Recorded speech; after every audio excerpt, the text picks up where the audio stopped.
نحمدہ ونصلی ونسلم علی رسولہ الکریم اما بعد۔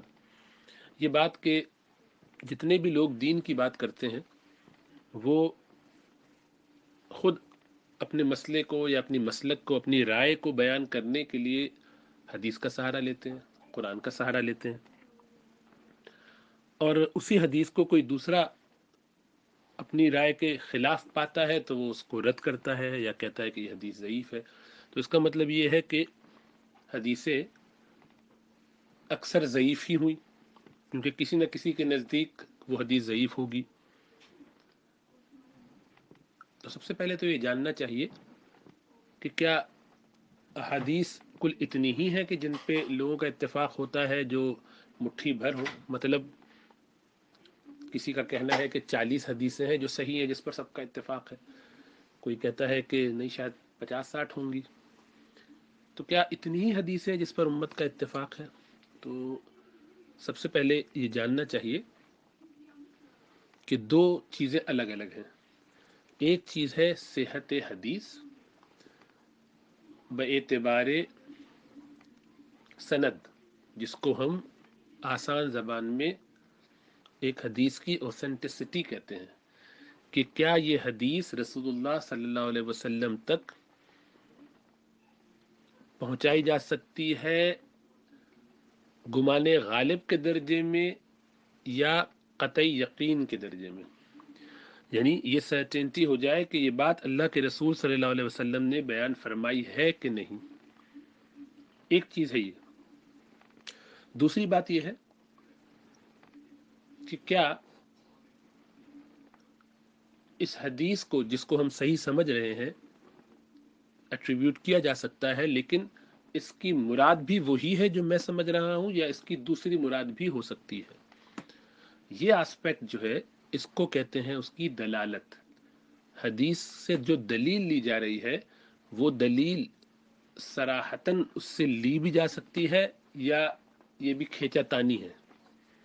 تو اب ہر حدیث کو جب آپ دیکھیں گے، اور یہ خالی حدیث تک ہی بات نہیں ہے، کسی بھی رپورٹ میں کوئی بھی قول کسی کا آ جائے، عام انسانی گفتگو میں بھی یہی 4 پاسبلٹیز ہیں۔ وہ بات جو کہی گئی ہے، وہ جملہ، وہ اسٹیٹمنٹ، کیا وہ واقعتاً ثابت کیا جا سکتا ہے کہ اس شخص نے کہی ہے جس کی طرف وہ ایٹریبیوٹ کیا جا رہا ہے، جس سے منسوب ہے؟ نمبر 1، یا تو ہوگا یا نہیں ہوگا، تو 2 صورتیں ہو گئی۔ اور دوسری چیز پھر یہ دیکھی جائے گی، جو بات اس نے کہی ہے، اب ثابت تو ہو گیا کہ اس نے کہی ہے، یا ثابت ہو گیا کہ نہیں کہی ہے، تو اب ان دونوں صورتوں میں بھی پھر یہ ہوگی کہ اس کے جو معانی ہیں وہ معنی بھی وہی ہیں جو اس سے اس کہنے والے کی مراد تھی، یا ہم جو معنی سمجھ رہے ہیں یہ بھی پکے نہیں ہیں، یہ بھی ہو سکتے ہیں معنی اور یہ بھی ہو سکتے ہیں، ایک سے زائد معنی ہو سکتے ہیں۔ تو اس کو کہتے ہیں دلالت کے حساب سے وہ بات کیسی ہے۔ تو اس طرح 4 کیٹیگریز ہو گئیں۔ کوئی بھی بات، کسی بھی رپورٹ کو جب آپ اسیس کریں گے، قطعی الثبوت ہوگی اور قطعی الدلالہ ہوگی۔ ایک کیٹیگری یہ ہوگی۔ قطعی الثبوت تو ہے لیکن ظنی الدلالہ ہے، قطعی الدلالہ نہیں ہے، دوسری کیٹیگری ہوگی۔ ظنی الدلالہ ہے اور ظنی الثبوت ہے، یہ آخری کیٹیگری ہوگی۔ اور بیچ کی ایک کیٹیگری ہوگی جس میں ظنی الثبوت ہے اور قطعی الدلالہ ہے۔ تو یعنی 2x2 کا ٹیبل بنائیں گے تو یہ 4 بن جائیں گے ڈبے۔ اس کو آپ سائنس کی زبان میں کہہ لیجئے کہ اسپیسیفسٹی اور سینسٹیوٹی کا ڈبہ بنا لیجئے۔ اس کی مثالیں موجود ہیں۔ مثلا میں آپ کو سمجھاؤں، قرآن اللہ سبحانہ و تعالیٰ کا کلام ہے، ہر آیت اس میں قطعی الثبوت ہے، اس میں کوئی اختلاف نہیں ہے کسی کا۔ ایسے ہی احادیث میں سے وہ احادیث جنہیں ہم حدیث متواتر کہتے ہیں، احادیث متواترہ، ماسلی ٹرانسمیٹڈ حدیث، وہ احادیث کے جو اتنے صحابہ اور ہر طبقے میں، ہر درجے میں اتنے لوگوں سے نقل ہو گئی ہو کہ جن کے گمراہی پر، جھوٹ پر، بھول جانے پر غلطی پر اتفاق ہو جانے کی پاسبلٹی نہ رہے.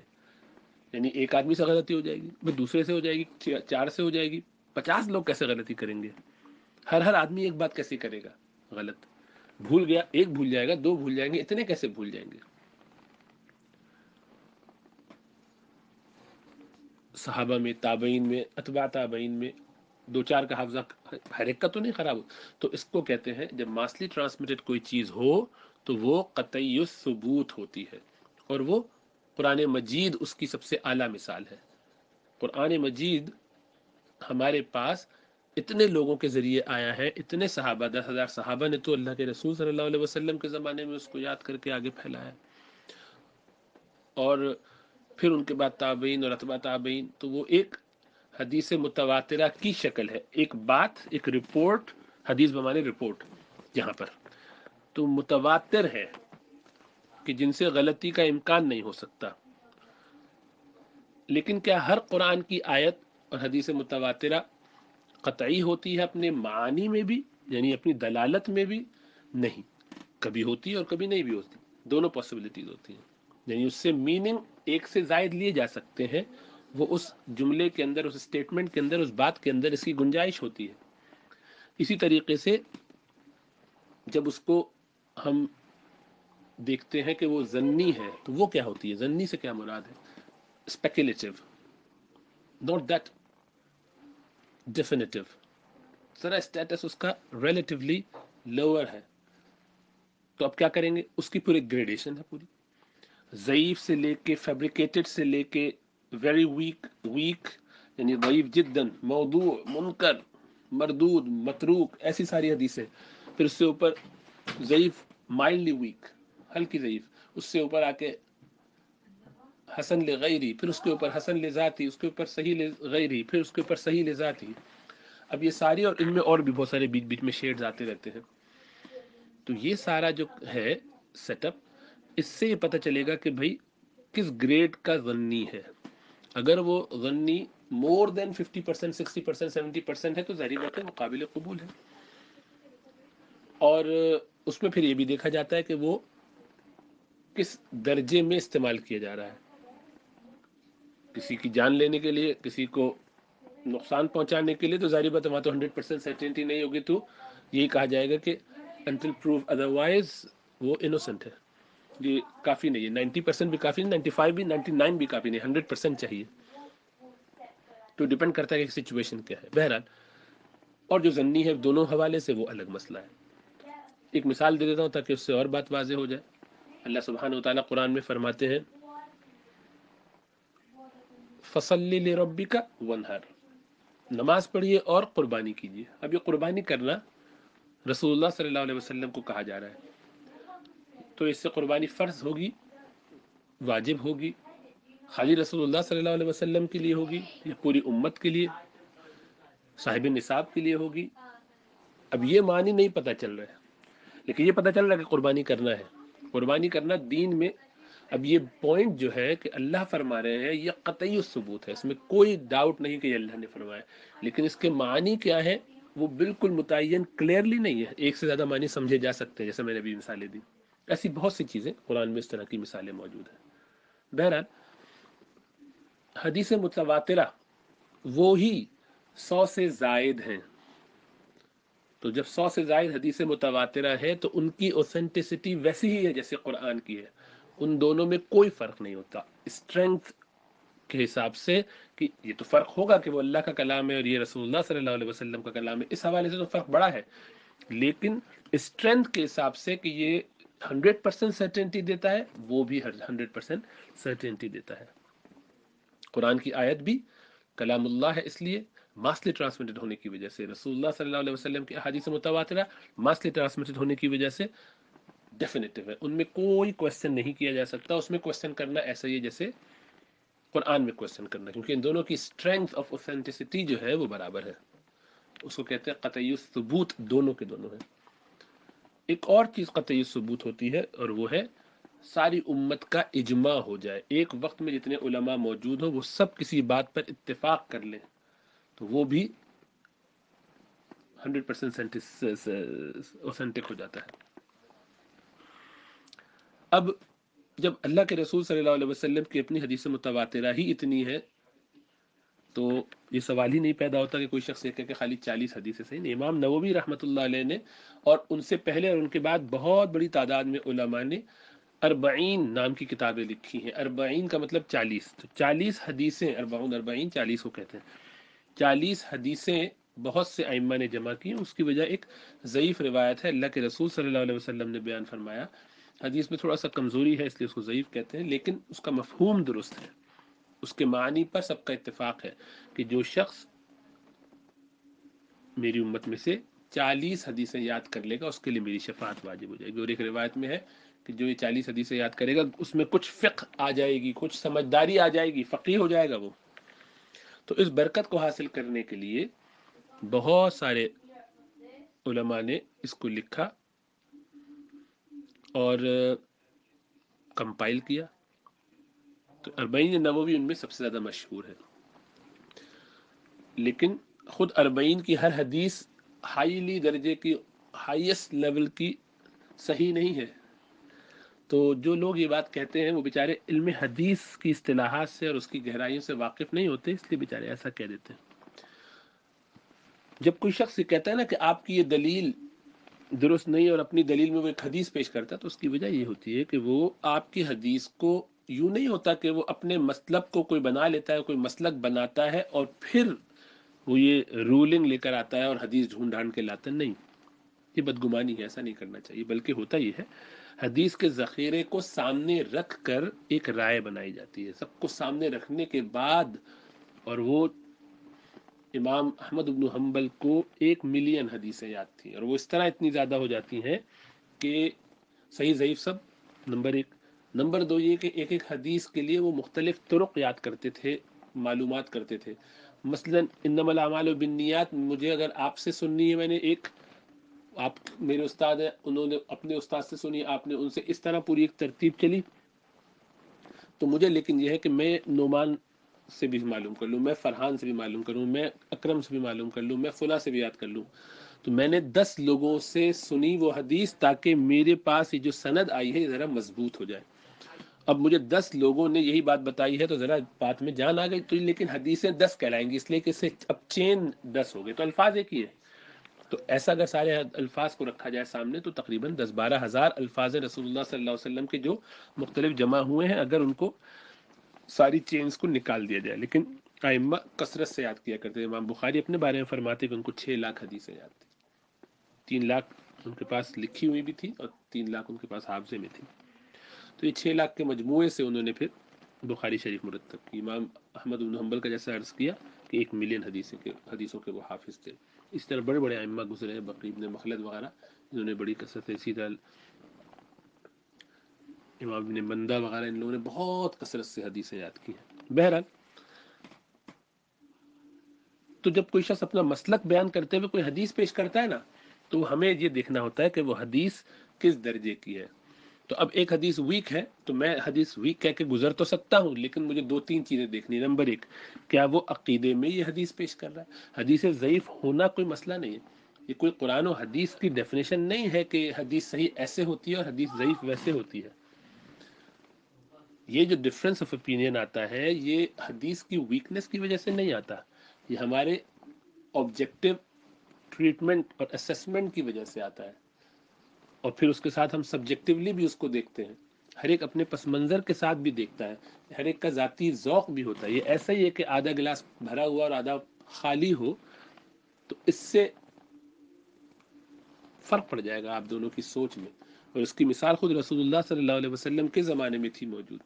چنانچہ قریظہ کے موقع پر کیا ہوا، رسول اللہ صلی اللہ علیہ وسلم نے فرمایا کہ لا یصلین احدکم العصر، لا یصلین احدکم العصر الا فی بنی قریظہ او کما قال، کہ تم میں سے کوئی بھی عصر کی نماز نہ پڑھے یہاں تک کہ وہ بنی قریظہ میں نہ پہنچ جائے. تو بنی قریظہ میں پہنچ کے ہی عصر کی نماز پڑھے. یہ لوگ یہاں سے نکلے ہیں غزوہ خندق کے بعد، آدھا راستہ گزرا، اس سے کچھ اوپر تو عصر کی نماز قضا ہونے کا وقت آ گیا، تھکے ہوئے تو تھے ہی. اب یہ خیال ہو رہا ہے کہ جانور بھی تھکے ہوئے، ہم تاخیر سے پہنچ نہیں پا رہے ہیں، نماز نکل جائے گی، تو آدھوں نے کہا بھی کہ اثر پڑنی چاہیے، دوسروں نے کہا بھی اللہ کے رسول نے فرمایا تھا صلی اللہ علیہ وسلم کہ ہم اثر پڑھیں گے قریظہ میں، جب فرمایا وہاں پڑھیں گے تو وہیں پڑھیں گے. تو کہا بھائی آپ کا مطلب یہ نہیں تھا کہ ایسا کہ نماز نکلوا دو، ایسا قضا کر دو، تو آپ بہت ناپسند فرماتے ہیں، ہم تو قضا تو نہیں کر سکتے. اب یہ کرنا چاہیے ہمیں کہ جلد از جلد اس کو ادا کریں، اور ادا کرنے کی صورت یہ ہے کہ ابھی ادا کر لیں. آپ کا مطلب یہ تھا کہ اتنی تیز جاؤ کہ تم اثر تک وہاں پہنچ جانا، ہم نہیں پہنچ پا رہے تو اب کیا کریں. تو اس پر توبہ استغفار کر لیتے، لیکن اب تاخیر ہو گئی، لیکن نماز تو ہم نہیں چھوڑیں گے اس کی وجہ سے. یہ خیال کر کے ایک طبقے نے، ایک گروہ نے وہی نماز پڑھی، اور ایک گروہ نے کہا ہم نے تو حدیث اپنے کان سے سنی. کہ بھائی ہم نے بھی سنی ہے، حدیث صحیح ہے، آپ کے لیے بھی صحیح ہے، ہمارے لیے بھی صحیح ہے، لیکن اختلاف کس چیز میں؟ اس کے معنی میں. آپ نے معنی یہ متعین کیے کہ ہر حالت میں وہیں پڑھنا قضا ہو جائے، ہم نے معنی متعین کیے کہ ہم وہاں نہیں پڑھیں گے، وہ اسی صورت میں تھا کہ جب ہم وہاں پہنچ سکتے، اب ہم نہیں پہنچ پا رہے ہیں، پاسبل نہیں ہو پا رہا ہے ویکنس کی وجہ سے. 1 مہینے کا محاصرہ تھا، کھایا ہوا نہیں ہے کئی دنوں سے، جانور تھک کے چور ہو چکے ہیں، ہمت کر کے جا تو رہے ہیں، کام کرنا ہے، لیکن اب نہیں پہنچ پائے تو کیا کریں. تو نماز ہم یہیں پڑھیں گے. تو انہوں نے وہاں پڑھی، انہوں نے وہاں پڑھی. آپ بعد میں سب نے آ کے معلومات کی، بخاری کی حدیث ہے اور بالکل صحیح حدیث ہے. تو فرمایا اصبتم، تم نے بھی درست کیا، تم نے بھی درست کیا. تو آپ بتائیے، تو اس میں ویک کیا ہے؟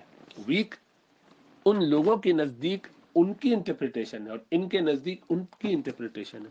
تو جب ائمہ مختلف رائے رکھتے ہیں، علماء مختلف بات کہتے ہیں، تو وہ یہ نہیں کہہ رہے ہوتے، وہی کہہ رہے ہوتے ہیں کہ ہمارے حساب سے، ہماری انٹرپریٹیشن کے حساب سے اگر سند بالکل صحیح بھی ہے تو قرآن کی اس آیت سے چونکہ ٹکراتی ہے، میں نہیں لیتا.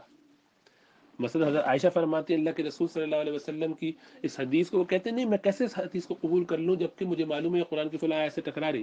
دوسرے صحابہ کہتے ہیں ہم اس کو اس طرح ریکنسائل کر سکتے ہیں. تو کہتے ہیں آپ اس طرح کر لیجئے، مجھے اس طرح ریکنسائلیشن کرنا، ریکنسیلیشن میں ایکسیپٹنس نہیں ہے.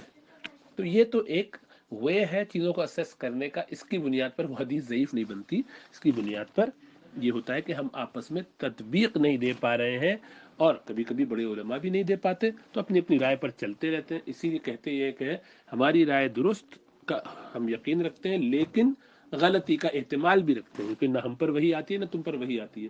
تو اپنی رائے کے مطابق اس لیے چلا جاتا ہے، اور اسی لیے ایک دوسرے کی رائے کا احترام کیا جاتا ہے. اور یہ کہا جاتا ہے لا انکار فی مسائل الاجتہاد، انکار نہیں کیا جائے گا کسی کے اوپر، نکیر نہیں کی جائے گی، رد نہیں کیا جائے گا مسائل اجتہادیہ میں. یہ فروعیات میں ہوتا ہے، اصولیات میں نہیں ہوتا. اللہ ایک ہے، اس پر اختلاف نہیں ہوگا. نماز دن میں 5 پڑھنی، اس پر کسی کا اختلاف نہیں ہوگا. ہر نماز میں سجدہ رکوع ہوگا، کوئی اختلاف نہیں ہوگا. کتنے فرائض ہیں، اس پر اختلاف نہیں ہوگا. طہارت شرط ہے، اس پر نہیں ہوگا اختلاف. فلاں کام حرام ہے، اس پر کوئی اختلاف نہیں ہوگا. جو میجر کام قرآن سے ثابت ہو گئے، حدیث متواترہ سے ثابت ہو گئے، اجماع امت سے ثابت ہو گئے. تو اس لیے یہ مغالطہ ہے کہ اوہ سب تو حدیثیں ضعیف ہیں، اس کا مطلب ہے کوئی نہ کوئی ضعیف ہی ہوتی ہے. بھائی وہ ضعیف میرے اور آپ کے کرائٹیریا کے مطابق ہے. میں نے بنایا، آپ نے بنایا، انہوں نے بنایا. کسی حدیث کے صحیح ہونے کا معیار جو ہے یہ اللہ اور اس کے رسول نے نہیں بتایا. تو کیسے آپ ضعیف اس کو کہیں گے؟ آپ کہیں گے اپنے لیول پر. ہر ایک کو اپنے لیول کے مطابق ہی چیزوں کو اسیس کرنے کی اجازت ہے، اگر وہ مجتہد ہے، عالم ہے، فقیہ ہے، محدث ہے. عام آدمی کو اجازت نہیں ہے. اسی لیے جب وہ غلطی بھی کرتا ہے مجتہد تو دوہرا 1 اجر پاتا ہے، اور اگر صحیح ہو تو دوہرا اجر پاتا ہے. تو یہ بات بالکل صحیح سے سمجھ لینی چاہیے کہ حدیث بہت بڑی تعداد میں صحیح ہے، اور بخاری شریف کی تو تقریباً سب حدیثیں صحیح ہیں. کسی جو اس میں مرفوعاً نقل کی گئی بھی کوئی حدیث ایسی نہیں ہے کہ جس کو ضعیف قرار دیا جائے. اکا دکا پہ لوگ اشکال کرتے ہیں درایت کے حساب سے کہ یہ بات دل کو نہیں لگتی، یہ بات کیسے رسول اللہ صلی اللہ علیہ وسلم نے فرما دی. وہ ایک الگ بات ہے، وہاں بات ہو رہی سند کے حساب سے. سند پہ کوشچن نہیں ہوتا، اور کہیں کہیں جہاں ہوتا ہے اس کی وجہ ایسی ہوتی ہے کہ وہ حکمتاً حجتاً قرآن کی کسی آیت سے ٹکراتی ہوئی لگ رہی ہوتی ہے، اور آپ کو لگ رہی ہوتی، دوسرے کو نہیں لگ رہی ہوتی. یہ اسیسمنٹ کا طریقہ ہے. وہ گلاس ہاف فل ہے کہ ہاف ایمٹی ہے، پرسپیکٹیو کیا ایک آدمی کا. بہرحال تفصیلی بات ہو گئی، میں تو چاہ رہا تھا مختصر ہو، لیکن اس طرح آہستہ آہستہ کچھ چیزیں واضح ہو جائیں گی. اللہ کی ذات سے امید ہے. اللہ سمجھ و شعور نصیب فرما.